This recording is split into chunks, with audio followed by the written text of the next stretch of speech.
Hello and welcome to the Daily Space for today, Tuesday, July 14th, 2020. I am your host, Dr. Pamela Gay, and I am here to put science in your brain. So, the role of luck in science is something I sometimes feel we just don't acknowledge. Science, to do amazing things, you don't just have to be one of the best in the world in terms of intellect and research skills. You also have to sometimes get lucky that the kind of object you're interested in goes off at the right time and in the right place for you to get the data you need. Now, this can take a lot of different forms. On Thanksgiving Eve in 2018, one scientist had the right kind of luck. The Swift Observatory caught a short gamma ray burst. And that gamma ray burst, I'm having problems with my teleprompter, just not moving. Swift Observatory, so back on Thanksgiving Eve in 2018, the Swift Observatory caught a short gamma ray burst, the kind of high energy flash that occurs when two neutron stars collide. Only a handful of these occur each year, and each is thought to be accompanied by a flash of optical light that lasts for tens of minutes to only a few hours. Seeing these flashes is necessary to confirm the gamma ray burst's location in the universe. But these often distant phenomena are super hard to observe. To catch these events, the bursts, first of all, need to appear in the sky over part of the planet that is dark. And then a telescope needs to be found that can go looking for whatever may or may not be visible. Telescope time is pre-allocated to different researchers who are generally doing something other than looking for gamma ray burst afterglows. As someone who's gotten the pre-dawn call to please go chase a gamma ray burst, I can tell you that the process generally involves a fair amount of cursing, stumbling out to the dome to point the telescope at something in a radically different part of the sky, watching the telescope slowly slew, and then stumbling back into the control room, and then taking images based on a wild guess of what exposure times should be used. My personal attempt to do follow-up for some researchers didn't actually uncover anything. But Northwestern University's Wenfei Fong had a very different experience. Making the call to Gemini Observatory that Thanksgiving Eve, his team was able to get one of the best telescopes in the world to slew to just the right place in the sky where they pinpointed the light of a short gamma ray burst that went off order of 10 billion years ago. Named Short Gamma Ray Burst 181123b, it is now the most distant short gamma ray burst ever observed. And this identification seems to indicate that neutron stars can merge relatively quickly in the young universe. Let's put this in context. Our universe formed 13 point something billion years ago. 400,000 or so years after it formed, the cosmic microwave background was released. A few 100 million years after that, stars were forming and galaxies were starting to take shape. Some of the largest stars forming in these early times then went on to evolve into neutron stars in a binary system. And these stars rapidly spiraled together to merge before the universe was even 4 billion years old. That light then traveled in all the colors of the electromagnetic spectrum to the Earth, where the gamma rays triggered a space telescope that detected the light at a time of day that made observing with the 8.1 meter telescope in Hawaii possible. And Fong had done all the things that are necessary. He'd written proposals and been awarded all the needed privileges to then ask the Gemini telescope to stop doing whatever else it was doing on that particular night and look at his short gamma ray bursts. That, folks, is luck combined with all the necessary preparation. Now, this is how we advance our understanding of the universe, one hard-won lucky break at a time. This work appears in a new paper in the Astrophysical Journal Letters. Now, I'm someone who lacks luck, attracts clouds and lightning and power outages. And I'm happy to say that luckily, there are areas of astronomy that just require a lot of patience and detail-focused work and no actual luck. This style of research is showcased in a paper led by Patrick Game and appearing in Astronomy and Astrophysics. In this very different style of research, this team looked through data on the roughly 4,500 red giant stars in the Kepler dataset.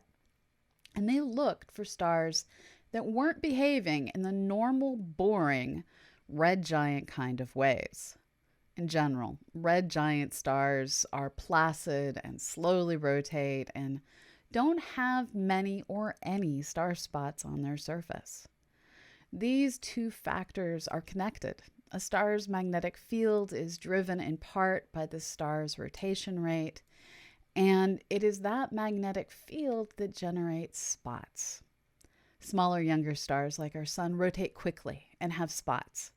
But when they expand into red giants in later life, conservation of angular momentum will force them to rotate slower, like an ice skater extending their arms outward. This is what usually happens, at least. But as I said, this team was looking for something unusual. They were looking for red giants that have star spots, and they found them. Roughly 8% of the red giants in this survey showed the changes in brightness characteristic of spotty rotating stars. These same stars also have short rotation periods, indicating that something spun them up and spun up their magnetic fields. It's in trying to figure out how you spin up a giant star that things get interesting. They suggest the reasons for these stars getting spun up range from forced synchronization with another closely neighboring star, to the swallowing of a star or planet, to a fast rotational speed in the early phase of the star's development. And the cool thing is, it doesn't have to be just one reason accelerating these stars. Different things could be happening in different places. Now we get to see if observations can find evidence of any of these causes. If it's found, we'll bring it to you here on the Daily Space. Finding weird things and then getting to explain them is why a lot of people like doing science. Large stars are one of those things that regularly demonstrate they can be more unexplainable than a giant ball of plasma seems like it should be. Just forming truly massive stars has been really hard to explain. As young stars form, they light up, and their light can actually push away infalling material, shutting down the growth of the stars. The bigger a star, the more brightly it will shine. And it seems like truly massive stars should shut off their own formation with their light.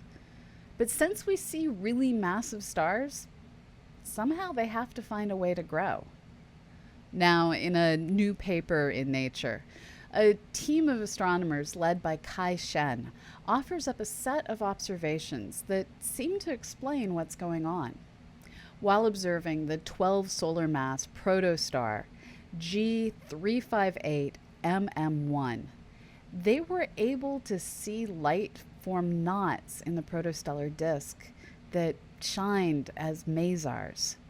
These naturally occurring microwave-colored lasers only shine when conditions, temperature, density, and the like, are exactly right.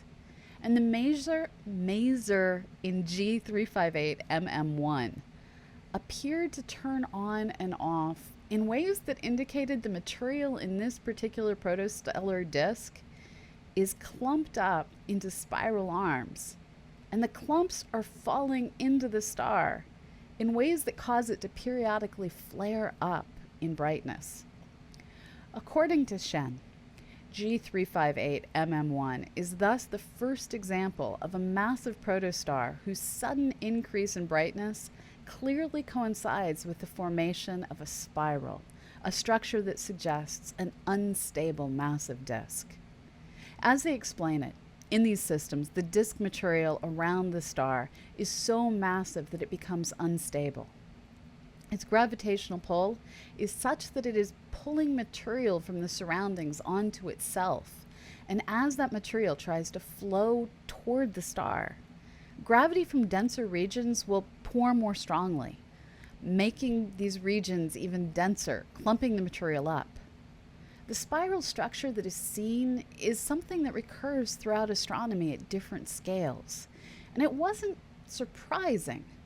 That said, seeing something you knew might be out there for the first time is always exciting, because it means we actually understand how parts of the universe we weren't previously able to see actually work. Our ability to understand our universe isn't limited by human intelligence as much as it is limited by technology. It took a more than 8-meter telescope to observe the short gamma ray burst we started our show with. For some discoveries, we're just going to have to wait for even bigger telescopes to be built. At the same time, we also need powerful computers to model what may be out there undetected for all those telescopes to someday be able to see. Many current questions revolve around what shapes a solar system can take. We now know most metal-rich stars have planets. We still can't detect small planets around most stars or distant planets at all. We only see special combinations of planetary size and distance, and everything else is outside our ability to see. We'd love to know if solar systems could have 20 planets or 4 Jupiters or, well, a lot of other wild science fiction configurations. Now, a new algorithm created by a team led by Daniel Tamiao is being set loose to try and figure out what systems are and are not stable. According to Tamiao, separating the stable from the unstable configurations turns out to be a fascinating and brutally hard problem. To make sure a planetary system is stable, astronomers need to calculate the motions of multiple interacting planets over billions of years and check each possible configuration for stability, a computationally prohibitive undertaking. Rather than brute force their models, this new software samples how systems behave over 10,000 orbits and looks for characteristic resonances and other dynamical characteristics that may predict instabilities. They then use an AI that has been trained to know what unstable systems look like to determine if the observed system will become unstable. They estimate this speeds up the modeling process by a factor of 100,000. Now, machine learning algorithms like this one aren't always doing exactly what we think we're doing. So there is still need to run brute force models now and then to try and verify the system's predictions. Still, this is a start, and it provides guidance on what systems can broadly be ignored as not stable and which we expect to see over and over throughout the galaxy. Before we end this episode, I just want to remind all of you that this weekend is our first of what will be an annual Cosmo Questicon event. Tickets are on sale starting at just $20. Our vendors are all offering either discounts or free item with purchase. This means that your $20 ticket can get you a 10% discount from our friends at Oceanside Photo and Telescope, or a chance to win equipment donated by Explore Scientific. We also have Startorial and many other great vendors. Details are constantly getting added to our website at cosmoquest.org. Please go get your tickets. I hope to see you this weekend at CosmoQuesticon. But for now, this has been The Daily Space.